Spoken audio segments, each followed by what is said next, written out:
Hello प्यारे साथियों, आपका फिर से अभिनंदन है। यूट्यूब के इस प्लेटफॉर्म पर हमने कार्बन तथा इसके यौगिक नाम के अध्याय को पूरा एकदम कंप्लीट कर लिया था। आज की वीडियो में हम लोग नेक्स्ट जो हमारा चैप्टर है तत्वों का आवर्ती वर्गीकरण, इसकी शुरुआत करेंगे। तो इस चैप्टर को शुरुआत करने से पहले जो एक मोटिवेशनल लाइन है वो क्या है, मंजिल अगर पहाड़ है तो हम भी मांझी हैं। क्या मंजिल अगर पहाड़ है तो हम भी मांझी हैं, जब तक तोड़ेंगे नहीं तब तक छोड़ेंगे नहीं। तो चलिए इसी मोटिवेशनल लाइन के साथ हम अपनी कक्षा को प्रारंभ करते हैं। तो तत्वों के आवर्ती वर्गीकरण में आपको जो है पीरियोडिक टेबल यानी आवर्त सारणी के बारे में पढ़ना होता है। किसके बारे में? आवर्त सारणी। आवर्त सारणी को एक बार हम चाहे तो उसका फ़ोटो भी लगा सकते थे, पर फिर भी हम देखकर मतलब लिखकर आपको दिखा देते हैं। देखिए कैसे लिखिएगा। पहले थोड़ा सा बेसिक में आपको आवर्त सारणी लिखना आना चाहिए, ज़्यादा नहीं, बस बहुत कम लिखना होता है। तो लिखेंगे हलीना के रब से फरियाद। इसको यूट्यूब से आप किसी भी वीडियो में देख सकते हैं। नेक्स्ट लिखेंगे लिथियम बेरिलियम यहाँ से, तो बेटा मांगे कार स्कूटर बाप राजी, ऐसे। फिर कैल्शियम से होगा, कैल्शियम के बाद scandium titanium vanadium chromium manganese iron cobalt nickel copper zinc, right. उसके बाद क्या होगा? बेरिलियम के बाद boron carbon nitrogen oxygen fluorine then उसके बाद जो भी आता है नोबेल गैसेज आता है। फिर इसके नीचे क्या लिखेंगे? बेटा बाल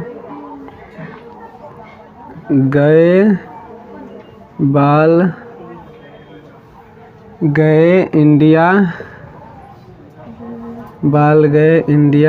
थाईलैंड। उसके बाद कहे शिव जी सुनो प्रभु, ठीक। उसके बाद नाना पापा असलम सब बीमार। और यहाँ ओ स्टाइल से टीपो।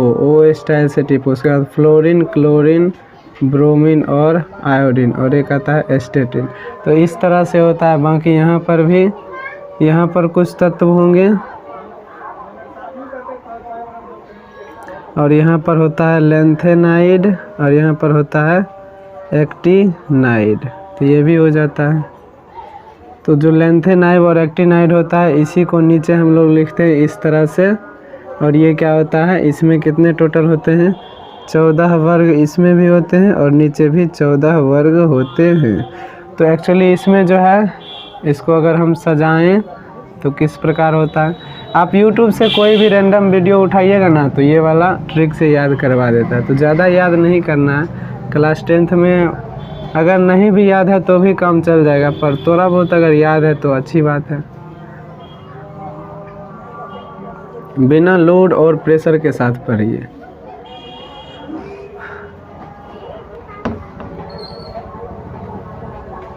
देखिए इस तरह बनाया जाता है। और एक ग्रुप इधर भी है,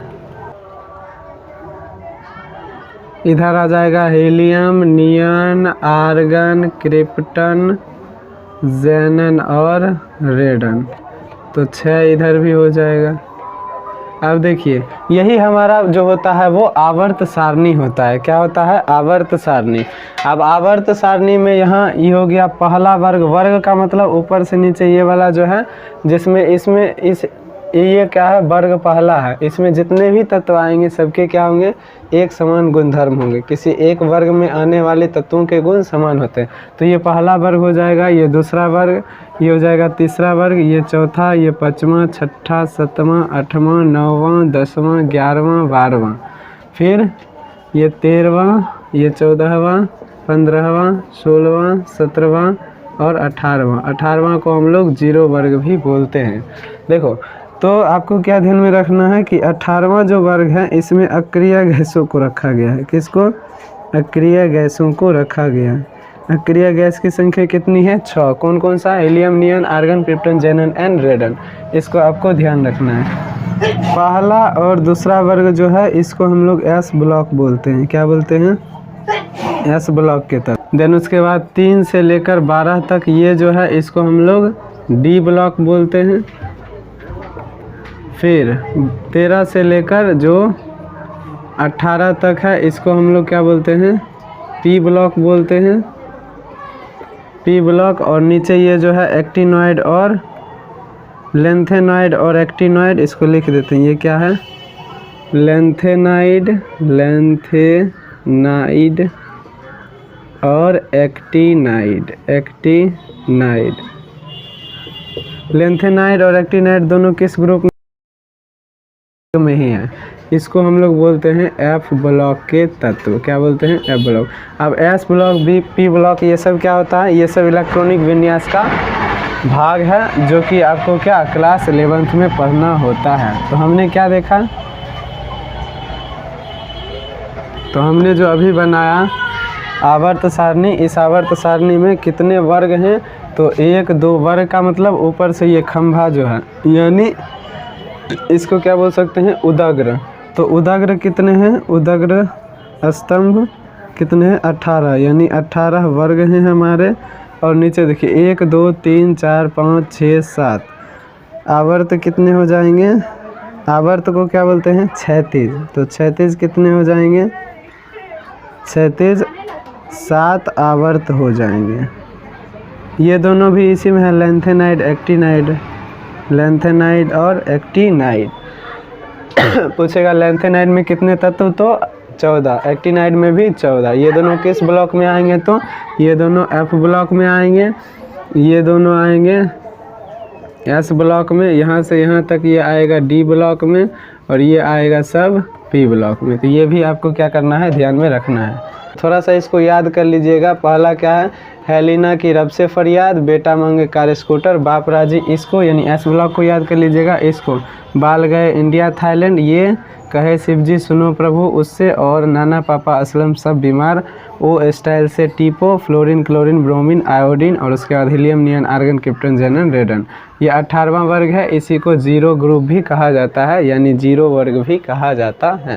तो इतना आपको पहले से पता होना चाहिए। चलिए अब हम लोग क्या करते हैं, अपने चैप्टर की शुरुआत करते हैं।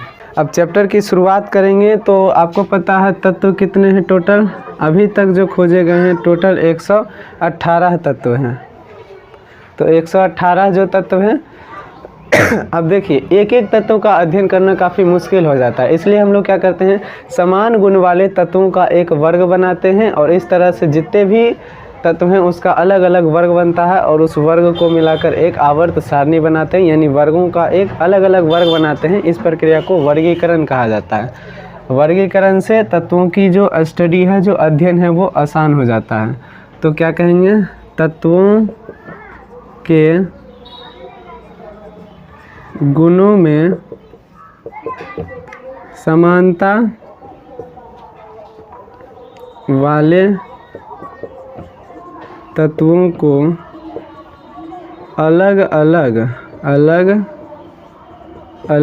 वर्ग में व्यवस्थित करना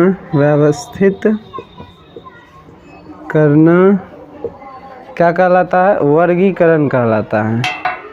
व्यवस्थित करना वर्गीकरण कहलाता है। तो तत्वों का वर्गीकरण करना क्या होता है, तत्वों के अगर समानता है तो समान गुण वाले तत्वों को अलग अलग वर्गों में रखना ही वर्गीकरण कहलाता है। वर्गीकरण की आवश्यकता अध्ययन में सुविधा हेतु, अध्ययन में सुविधा हेतु तत्वों का क्या किए हम लोग, तत्वों का वर्गीकरण किए। अब देखो आज जो हम आवर्त सारणी देखते हैं जिसमें 18 वर्ग और कितना 7 आवर्त है, क्या स्टार्टिंग में इतना ही था, नहीं। तत्वों के वर्गीकरण का बहुत सारा प्रयास किया गया, जिसमें कुछ इम्पॉर्टेंट है जिसको कि हमको ध्यान में रखना है। तो सबसे पहला जो होता है वो होता है हमारा डोबे-रायनर का त्रिक नियम। डोबे-रायनर का त्रिक, डोबे-रायनर का त्रिक देखते हैं। तो डोबे-रायनर एक क्या थे, वैज्ञानिक थे जिन्होंने 3 तत्वों का एक समूह बनाया, इसीलिए इसको त्रिक बोलते हैं। अब वो तत्व कौन सा था, तो पहला वाला ग्रुप आपको याद कराए ना, हेलिना के तो ज़्यादा नहीं याद रखना है। हेलिना के रब से फरियाद, उसको याद रख लीजिएगा। उसके बाद दूसरा क्या था, बेटा मांगे कार स्कूटर बाप राजी, तो इस तरह से था, है ना। और उसके बाद एक हम लोग थे फ्लोरीन क्लोरीन ब्रोमीन आयोडीन। तो इसमें क्या करना है, पहला वाला जो है यानी ग्रुप 1 यानी वर्ग पहला, वर्ग दूसरा और वर्ग कितना 17वां, ये वाला जो था इसी के तत्वों को उसने क्या किया, ट्रायड यानी त्रिक बनाया था। तो पहला में 1 काट दीजिएगा, दूसरा में 2 गो, फिर 17वां में भी 1 काट दीजिएगा। तो इधर से 3 गो जो आता है ली ना के, और यहाँ कैल्शियम स्ट्रोंशियम बेरियम, यहाँ क्लोरीन ब्रोमीन और आयोडीन, बाकी इसको मिटा दीजिएगा। तो यही तत्व को क्या ट्रायड यानी त्रिक के रूप में कौन लिए थे, डोबेराइनर। अब इसकी त्रिक लेने की विशेषता क्या थी, तो कौन कौन लिए थे, ली ना के यानी लिथियम सोडियम पोटासियम, और इधर से क्या लिए थे, कैल्शियम स्ट्रोंशियम और बेरियम, और उसके बाद क्लोरीन ब्रोमीन और आयोडीन। अगर वो आवर्त सारणी वाला जो अभी बताया वो नहीं भी याद होता है तो जितना इस चैप्टर में दिया है इसको अगर याद कर लेते हैं तो आप आसानी से इस चैप्टर को जो है इस चैप्टर के क्वेश्चन को बना ले जाएंगे। ठीक है, तो इसके त्रिक में बस इतना ही, जो 9 एलिमेंट है इसी को इसने क्या त्रिक बनाया। और इसके त्रिक की विशेषता क्या थी, त्रिक की विशेषता यानी कोई ना कोई गुण होगा तो ही ना उसको रखा। तो त्रिक की विशेषता क्या थी कि त्रिक में पहला और तीसरा तत्व के परमाणु द्रव्यमान का औसत दूसरे या क्या कह सकते हैं बीच वाले तत्व के परमाणु द्रव्यमान के लगभग बराबर होते हैं। यही क्या था, गुण था किसका, त्रिक का, कि त्रिक में 3 गो तत्व लिया तो पहला और जो तीसरा तत्व है उस तत्व का परमाणु द्रव्यमान निकाला तो ये देखा कि वो जो है बीच वाले तत्व या जो दूसरा तत्व है उसके परमाणु द्रव्यमान के बराबर आ रहा है। तो इसी आधार पर डोबेराइनर की त्रिक की ये विशेषता हो जाएगी, है ना। और अब इसका जो है डोबेराइनर के त्रिक का ये तो विशेषता हो गया, विशेषता। अब इसके दोष क्या हो जाएंगे, दोष। तो दोष क्या हुआ, उस समय जितना भी तत्व था सबको ये वर्गीकृत नहीं कर पाया। मान लीजिए ये 9 पढ़ भी लिए तो इससे क्या तत्वों का वर्गीकरण का मतलब 118 है तो उसके गुणों का अध्ययन करेंगे। तो 9 तो ऐसे भी हम लोग निपटा लेते हैं 9 के अध्ययन करके। तो इसीलिए इसका दोष क्या हो जाएगा, उस समय उपस्थित सभी तत्वों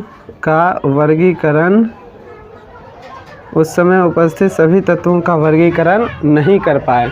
तो डोबेराइनर का ये सब दे सकता है कि डोबेराइनर के त्रिक में कौन कौन तत्व थे, तो इसको मेन आपको ध्यान में रखना है।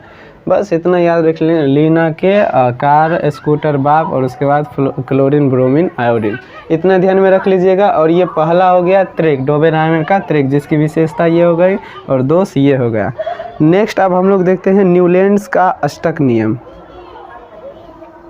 एक इसके बाद जो वैज्ञानिक आए वो थे कौन, न्यूलैंड्स, सा रे गा मा पा धा नी और उसके बाद सा, यानी न्यूलैंड्स जो वैज्ञानिक आए, न्यूलैंड्स। अब न्यूलैंड्स ने दिया क्या, अष्टक नियम। पूछता है कि अष्टक नियम किसने दिया, तो अष्टक नियम किसने दिया, न्यूलैंड्स ने दिया। तो जिस तरीके से संगीत का 8वां स्वर जो होता है वो पहले स्वर के बराबर होता है, सा रे गा मा पा धा नी, और उसके बाद जो सा आता है वो पहले भी सा आया है, तो पहला का सा और वो सा दोनों क्या होता है, समान। तो उसी तरह इसने क्या किया, तत्वों को बढ़ते परमाणु द्रव्यमान के क्रम में, परमाणु द्रव्यमान के क्रम में सजाने पर पाया कि कौन न्यूलैंड्स पाया कि प्रथम तत्व का गुण आठवें तत्व कौन से आठवें तत्व के गुण के लगभग समान होता है, लगभग समान होता है। न्यूलैंड्स जो आए वो क्या किए, न्यूलैंड्स एक वैज्ञानिक थे। इन्होंने ये एक्चुअली संगीत से ज़्यादा संगीत प्रेमी जिसको बोल सकते हैं उस टाइप के इंसान थे। तो इसने देखा कि जैसे संगीत के स्वर पहला और आठवां बराबर होता है, जैसे सा रे गा मा पा धा नी और उसके बाद फिर आता है सा, तो शुरू भी किए सा रे गा मा से यानी सा से शुरू किए और आठवां भी आया सा, तो पहला और आठवां बराबर है। वैसे ही इसने क्या किया, तत्वों को उसके परमाणु द्रव्यमान के बढ़ते क्रम में सजाया है ना। तो सजाया ना तो देखा कि किसी भी तत्व से जैसे क्या उस समय देखो जिस समय ये वर्गीकरण कर रहे थे उस समय उत्कृष्ट या अक्रिय गैस जो अभी हम आपको बताए 6 था वो नहीं था, अक्रिय गैस नहीं था। तो hydrogen, helium, lithium, beryllium, boron, carbon, nitrogen, oxygen, fluorine, neon, sodium, इस तरह से जब ये देखें तो देखो पहला हम लोग लिखते हैं हाइड्रोजन, तो पहला, दूसरा, तीसरा, चौथा, पाँचवा, छठा, सातवां, आठवां। अच्छा नहीं, यहाँ से हम लोग अगर लिथियम को पहला मानते हैं तो पहला, दूसरा, तीसरा, चौथा, पाँचवा, छठा, सातवां, आठवां। तो देखा जाता है कि लिथियम और क्या सोडियम इस दोनों में समानता है। जैसे हाइड्रोजन से शुरू किए थे तो फ्लोरीन पाया, तो इस दोनों में भी समानता है।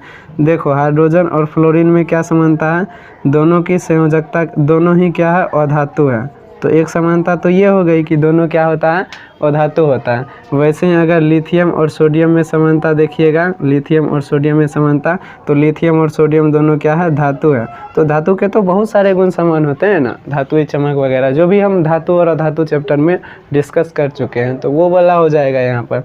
तो हमने क्या देखा कि तत्वों के बढ़ते क्रम में जब तत्वों को जब बढ़ते परमाणु क्रमांक के क्रम में सजाते हैं तो प्रथम और आठवां तत्व का गुण जो है वो समान होता है। ऐसा किसने कहा, न्यूलैंड्स ने कहा। और देखो इसका दावा देखो भैया का, ये बोलता है कि हम जितना तत्व का वर्गीकरण कर दिए वो सही है, बाकी और तत्व नहीं हो सकता, यानी भविष्य में और कोई तत्व नहीं हो सकता। ई भविष्यवाणी कर दिए थे। तो अब इसके हम लोग विशेषता तो यही आप लिख दीजिएगा कि पहला का और आठवां का क्या बराबर। अब इसका दोष देखते हैं। दोष में सबसे जो मोस्ट इम्पॉर्टेंट है वो यही है कि दावा कर दिया था कि अब कोई तत्व नहीं होगा, पर ऐसा थोड़ी है, खोजने वाला तो खोज ही लेता। अभी भी कोई दावा नहीं किया है कि 118 तत्व ही है। अब बुक अपडेट नहीं हुआ हमारा, इसीलिए ना 118 पढ़ाना पड़ रहा है, पता चला और ज़्यादा हो गया, तो कोई ना देखते हैं। तो न्यूलैंड्स के अष्टक नियम का वो गुण हो गया और इसके दोष देखते हैं। न्यूलैंड्स के अष्टक नियम के दोष, तो इसके दोष क्या क्या हो जाएंगे और दुश्मन दोष की बात करते हैं तो दोष क्या हो जाएगा देखो इसने सारे तत्व को वर्गीकृत नहीं किया, सिर्फ कैल्शियम तक के, यानी कैल्शियम हिंदी में लिख देते हैं, कैल्शियम तक के तत्वों को ही वर्गीकृत किया। पहला तो ये हो गया। सेकेंड इसने क्या किया, इन्होंने बताया कि अब भविष्य में और तत्व नहीं आएंगे, जबकि ये क्या हो गया, गलत हो गया। अब तो बहुत तत्व आ गया। एंड थर्ड क्या हो जाएगा, जब क्या हुआ, अक्रिय गैस की खोज हुई, जब अक्रिय गैस की खोज हुई, किसकी, अक्रिय गैस, वही हीलियम, नियॉन, आर्गन, क्रिप्टन, जेनन, 6 जो है। जब अक्रिय गैस की खोज हुई तो प्रथम तत्व 8वें का नहीं बल्कि 9वें का समान गुण वाला होने लगा, समान गुण वाला होने लगा। अभी दिखाते हैं आपको कैसे। तो ये तीनों इसके क्या हो जाएंगे, दोष। अब इसको हम डिस्कस करते हैं कि कैसे 90 के बराबर हो गया। देखो उस समय तो क्या अक्रिया गैस नहीं खोज हुआ था, इसको लिख लीजिएगा। जब अक्रिया गैस खोज हुआ तो वही हम सीरीज बनाते हैं, हाइड्रोजन से स्टार्ट करते हैं। तो हाइड्रोजन, अब हीलियम आ जाएगा, क्यों? क्योंकि अक्रिया गैस का खोज हो चुका है। तो hydrogen, helium, lithium, beryllium, boron, carbon, nitrogen, oxygen, fluorine, neon और सोडियम। यहाँ तक देखिए। तो हाइड्रोजन को लेते हैं तो पहला, तो ये क्या हो जाएगा, दूसरा, तीसरा, चौथा, पांचवा, छठा, सातवां, आठवां, नौवां। तो अब ये 9वां के समान गुण रखने लगा। अभी ही बताए दोनों अधातु है। अब जैसे हम लोग लेते हैं लिथियम, तो ये क्या सोडियम पर आएगा, तो अब 9वां हो जाएगा। देखिए पहला, दूसरा, तीसरा, चौथा, पांचवा, छठा, सातवां, आठवां, 9वां। तो अब ये क्या 9वां के समान होने लगा। तो अष्टक नियम खत्म, अब नौष्टक नियम बन जाता, तो वो तो बना ही नहीं है ना। तो ये इसकी क्या हो गई, खामियां हो गई। सबसे बड़ा ये क्या बोल दिए थे कि अब तत्वों का आविष्कार नहीं होगा या आगे भविष्य में तत्व नहीं आएंगे, जो कि इसका सबसे बड़ा दोष मैं मानता हूँ।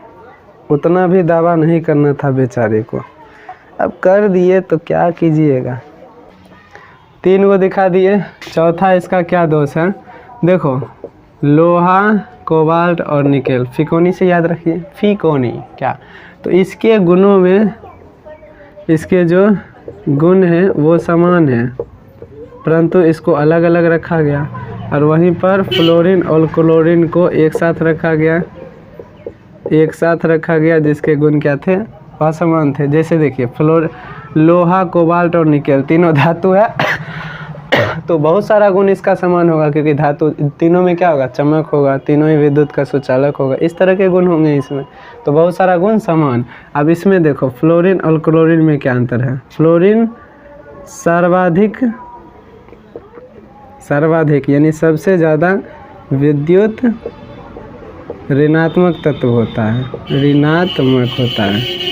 यानी सबसे ज़्यादा विद्युत ऋणात्मकता किस में होती है, तो फ्लोरीन में। और क्लोरीन में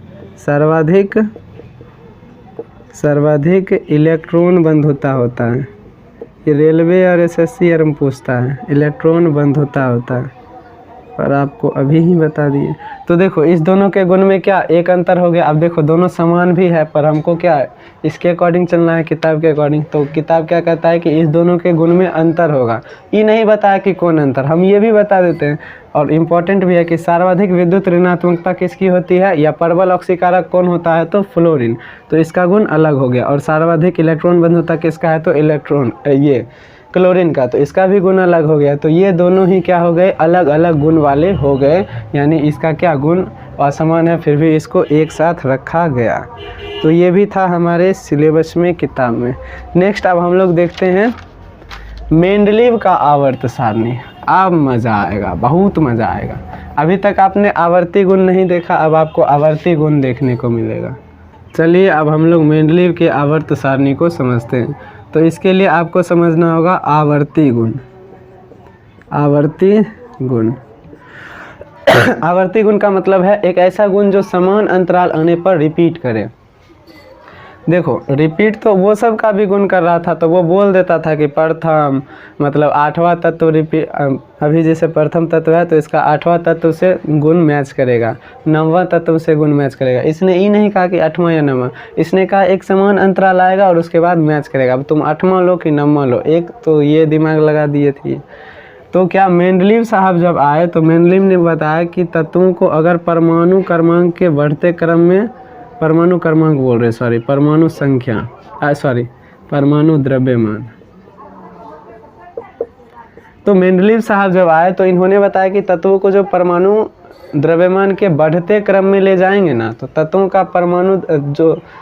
का जो गुण होगा वो तत्वों का रासायनिक या और भौतिक गुण तत्वों का रासायनिक और भौतिक गुण जो होगा वो आवर्ती फलन होगा, यानी एक विशेष अंतराल आने पर अपने आप को क्या रिपीट करेगा, है ना। ये बात ये बताएं। तो सबसे पहले आवर्ती गुण देने वाले वैज्ञानिक का नाम पूछे तो मेंडलीव। सबसे पहले आवर्ती गुण के आधार पर आवर्त सारणी देने वाले वैज्ञानिक का नाम कौन? मेंडलीव। मेंडलीव ने किसको आधार बनाया? तो परमाणु द्रव्यमान को। वेरी वेरी इंपॉर्टेंट, बहुत बार क्वेश्चन पूछता है। परमाणु द्रव्यमान को इसने माना, इसने कहा तत्वों के भौतिक और रासायनिक गुण, तत्वों के भौतिक और रासायनिक गुण उसके क्या परमाणु द्रव्यमान के आवर्ती फलन होते हैं, यानी रिपीटेबल आवर्ती फलन होते हैं। यही क्या हो गया? मेंडलीव का आवर्ती गुण। ये क्या हो गया? मेंडलीव का आवर्ती गुण। तो या आवर्त नियम इसी को बोल सकते हैं, आवर्ती गुण या आवर्त नियम। तो पूछेगा मेंडलीव का आवर्त नियम क्या है, तो क्या बोलेंगे? मेंडलीव के अनुसार तत्वों के भौतिक व रासायनिक गुण उसके परमाणु द्रव्यमान के आवर्ती फलन होते हैं। इसे ही हम लोग मेंडलीव का आवर्ती गुण या आवर्त नियम कहते हैं। अब इसकी विशेषताओं को देखिए आप।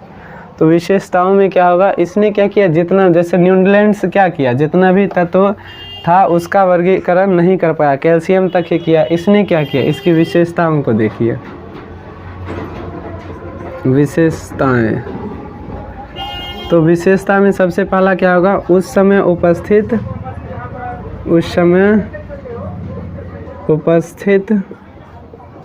सभी तत्वों का वर्गीकरण कर दिया। सभी तत्वों का वर्गीकरण कर दिया, पहला विशेषता। दूसरा देखिए, भविष्य में खोज होने वाले तत्व का भी वर्गीकरण कर दिया। वाह भैया वाह, यानी जो नहीं खोज हुआ उसका भी वर्गीकरण पहले कर दिया, उसके लिए खाली स्थान छोड़ दिया कि भविष्य में ये तत्व आएंगे और यहाँ पर रहेंगे, उसका गुण पहले ही बता दिया। तो भविष्य में खोज होने वाले तत्व का भी वर्गीकरण कर दिया।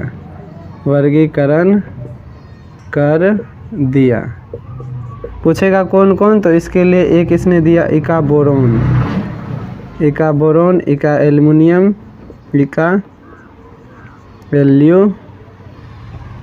एल्यूमिनियम, इका बोरोन, इका एल्यूमिनियम और इका सिलिकॉन। इका बोरोन जो खाली स्थान छोड़ा था और उसका नाम इका बोरोन, और बहुत सारे गुण भी बता दिए थे। तो इका बोरोन के जगह पर आगे चल के स्कैंडियम तत्व आया। इका एल्युमिनियम के जगह पर कौन सा आया? Ge जर्मेनियम, और इका सिलिकॉन के जगह पर आया Ga गैलियम। तो ये जो तीन तत्व है इसके लिए पहले ही भविष्यवाणी कर दिया कि भविष्य में कुछ ऐसे तत्व आएंगे जिसके गुण इस प्रकार होंगे। तो भविष्यवाणी ही कर दिया, और जितना भी तत्व का उसको वर्गीकृत भी कर दिया, है ना। तो और क्या किया? और भी बहुत सारे इसके गुण हैं। इसने जो आवर्त सारणी दिया उसका गुण आप यहाँ पर लिख सकते हैं। ये 2 हो गया। नेक्स्ट हम लोग देखते हैं तीसरा जो मेंडलीव का आवर्त मतलब विशेषता हो जाएगा आवर्त सारणी का। इसमें 8 वर्ग थे। वर्ग का मतलब ये उदग्र वाला। इसमें कितने वर्ग थे? इसमें 8 वर्ग है।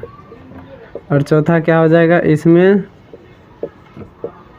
7 आवर्त है। 7 आवर्त है। तो ये मेंडलीव में है। इसी में अभी आधुनिक में क्या है? 7 आवर्त है और 18 को वर्ग है, जबकि मेंडलीव में 8 वर्ग है। छठा क्या हो जाएगा? अक्रिय गैसों को, किसको? अक्रिय गैसों को मेंडलीव ने 0 वर्ग में रखा। अभी के लिए वो 0 वर्ग क्या है, 18वां वर्ग है। आवर्त सारणी जो हमारा आधुनिक है, जो मोसले ने दिया। तो ये सब उसके क्या गुण हो जाएंगे। अच्छा, अब इसके हम लोग दोष को देखते हैं। मेंडलीव के आवर्त सारणी के दोष 5 हमने इसकी विशेषताओं को देख लिया। नेक्स्ट अब हम इसके दोष को देखते हैं। दोष में पहला क्या हो जाएगा, हाइड्रोजन का स्थान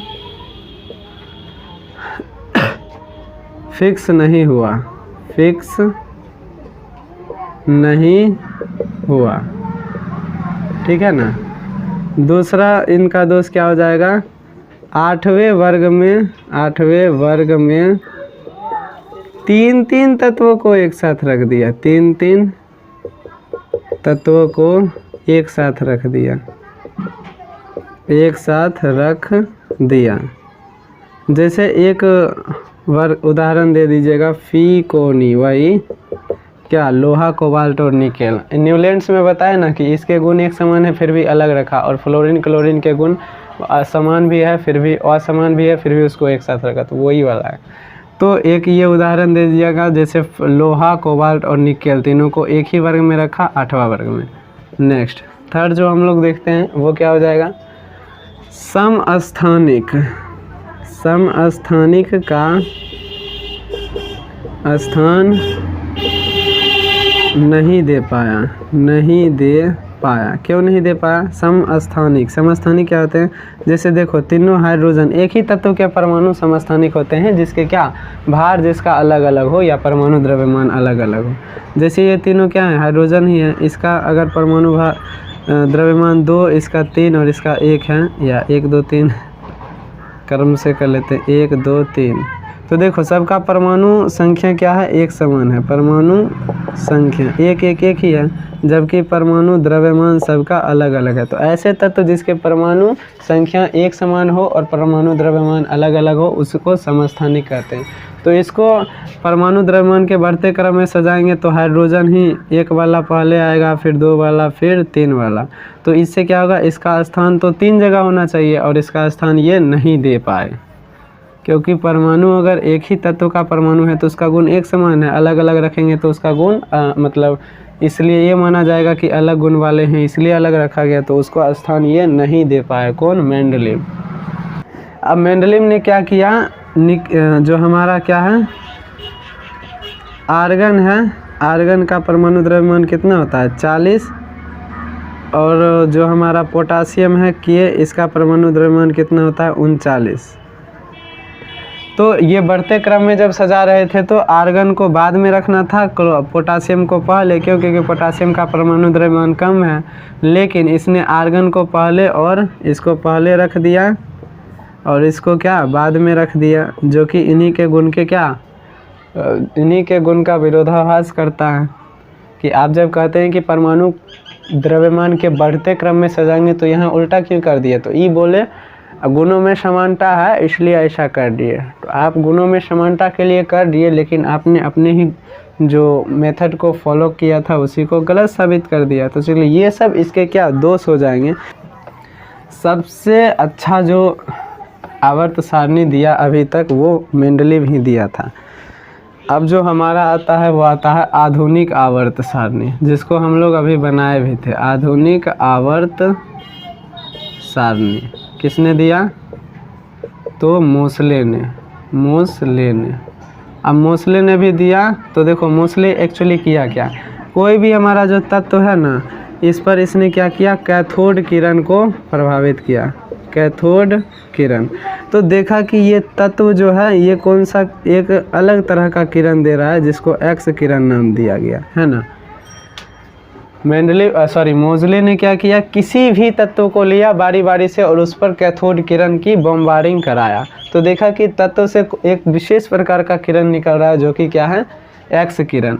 अब एक्स किरण की जो आवृत्ति थी, आवृत्ति का मतलब कंपन करने की वृत्ति, यानी इस तरह से जो कंपन करता है तो उसी को आवृत्ति बोलते हैं। तो एक्स किरण की जो आवृत्ति थी इसका एक बार किसके साथ, परमाणु संख्या के साथ, इसका एक बार परमाणु संख्या के साथ, और इसी मतलब एक्स किरण की आवृत्ति का एक बार परमाणु द्रव्यमान के साथ क्या बनाया, एक ग्राफ बनाया। ग्राफ जब बनाया तो यहाँ पर हम ग्राफ बनाते हैं। एक बार हम लोग आवृत्ति को परमाणु संख्या के साथ लेते हैं और एक बार हम लोग आवृत्ति को परमाणु द्रव्यमान के साथ लेते हैं। तो जब देखा गया तो परमाणु संख्या और एक्स किरण की आवृत्ति के बीच जब ग्राफ खींचा तो एक सीधा रेखा यानी सरल रेखा आया, जबकि इसमें सरल रेखा नहीं आया। तो जो सरल रेखा आया ये बताता है कि वास्तव में जो एक्स किरण की आवृत्ति है वो परमाणु संख्या के क्या है, परमाणु संख्या के मतलब परमाणु संख्या पर ज़्यादा निर्भर करता है और इस पर निर्भर नहीं करता है। तो इससे देखा गया। और एक्स किरण क्या है, किसी तत्व के ऊपर जब कैथोड किरण प्रवाहित करते हैं तब निकलता है। तो इससे इसने एक बात बताई कि वास्तव में मेंडलीव गलती कहाँ कर रहे थे उसको इसने पकड़ लिया। तो इसने उनका जो आवर्ती नियम था उसको गलत साबित किया एक्स किरण के आधार पर और अपना इसने आवर्ती नियम दिया, आवर्ती नियम। तो इसने जब आवर्त नियम दिया तो इसने कहा जो तत्वों का रासायनिक और भौतिक गुण है वो उसके परमाणु द्रव्यमान पर नहीं, परमाणु संख्या पर निर्भर करता है। क्योंकि किसी भी तत्व के ऊपर जब हम लोग क्या करते हैं, कैथोड किरण को प्रवाहित करते हैं तो उससे एक्स किरण निकलता है, जिसकी आवृत्ति का जब हम परमाणु संख्या के साथ ग्राफ खींचते हैं तो वो सरल रेखा देता है, यानी समानुपाती। समानुपाती मतलब अनुपात समान है। तो आवर्ती नियम क्या कहेगा, किसका, मोसले का, किसी तत्व का भौतिक व रासायनिक गुण उसके परमाणु संख्या के, किसके, संख्या के आवर्ती फलन होते हैं। आवर्ती फलन आवर्ती फलन होते हैं। तो क्या हो जाएगा, मोसले का आवर्ती नियम क्या हो जाएगा, किसी तत्व का भौतिक व रासायनिक गुण उसके परमाणु संख्या के आवर्ती फलन होते हैं। ये क्या हो जाएगा, मोसले का आवर्ती नियम हो जाएगा। अब इसके आधार पर इसने क्या किया, एक आवर्त सारणी दिया तो उसकी विशेषता देखते हैं, यानी मोसले के आवर्त सारणी की विशेषता अब हम लोग देख लेते हैं। मोसले के आवर्त सारणी की विशेषता, आवर्त सारणी की विशेषता। तो मोसले के आवर्त सारणी की विशेषता क्या हो जाएगी, सबसे पहला इसमें 18 वर्ग हैं। कितना वर्ग है, 18 वर्ग। सेकेंड, इसमें 7 आवर्त है, 7 आवर्त है। इसमें 4 ब्लॉक भी है, इसमें 4 ब्लॉक कौन कौन सा, एस, पी, डी और एफ है। ये अभी आपको बताए थे ना स्टार्टिंग में ही। तो ये 3 को तो पहले आपको लिखना है। अब चौथा क्या लिखना है, यह परमाणु संख्या पर आधारित है। किस पर, परमाणु संख्या पर आधारित है। बाकी इससे पहले जो भी था सब परमाणु द्रव्यमान पर आधारित था। नेक्स्ट हम लोग क्या लिखेंगे, इसमें देखो मेंडलीव का जब आवर्त सारणी आया तो वो समस्थानिकों का स्थान नहीं दे पाए, लेकिन इसमें समस्थानिक का स्थान दे दिया गया। तो ये सब इसकी क्या विशेषताएं हो जाएगी, मोसले के आवर्त सारणी की विशेषता। अब इसके भी कुछ दोष हैं, उसको भी आप देख लीजिए। तो अब इसके दोष क्या हो जाएंगे,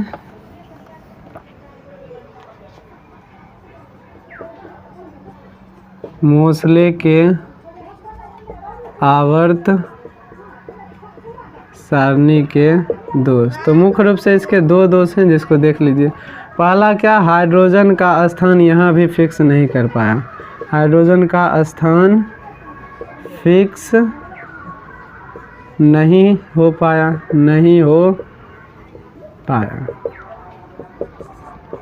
हीलियम जो है इसको दूसरे वर्ग में होना चाहिए, यानी वर्ग 2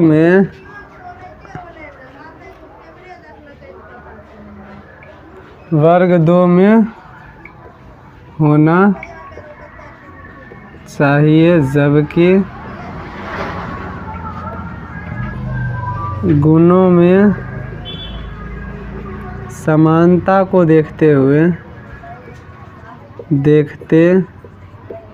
हुए इसे वर्ग क्या 18 में रखा गया। तो ये इसके क्या हो जाएंगे, दोष हो जाएंगे। तो आज के लिए हम लोग इतना ही रखते हैं। नेक्स्ट वीडियो में हम लोग क्या क्या देखेंगे, तो नेक्स्ट वीडियो में हम लोग आवर्ती गुण कुछ होता है, जैसे परमाणु त्रिज्या, आवर्ती गुण, परमाणु त्रिज्या, विद्युत ऋणात्मकता, इलेक्ट्रॉन बंधुता, ये सब होता है। आवर्ती गुण को देखेंगे। मेंडलीव और मोसले के गुणों में क्या क्या अंतर है, इसको हम लोग देखेंगे। यानी मेंडलीव और मोसले के आवर्त सारणी में क्या क्या अंतर है, उसको हम लोग देखेंगे। और कुछ धातु और धातु और उपधातु के नाम को याद करेंगे, जो जीवन में आपको हमेशा ही काम आएगा। तो इसी के साथ ये वीडियो हमारा यहीं पर समाप्त होता है। मिलते हैं नेक्स्ट वीडियो में, तब तक के लिए बाय बाय, जय हिंद।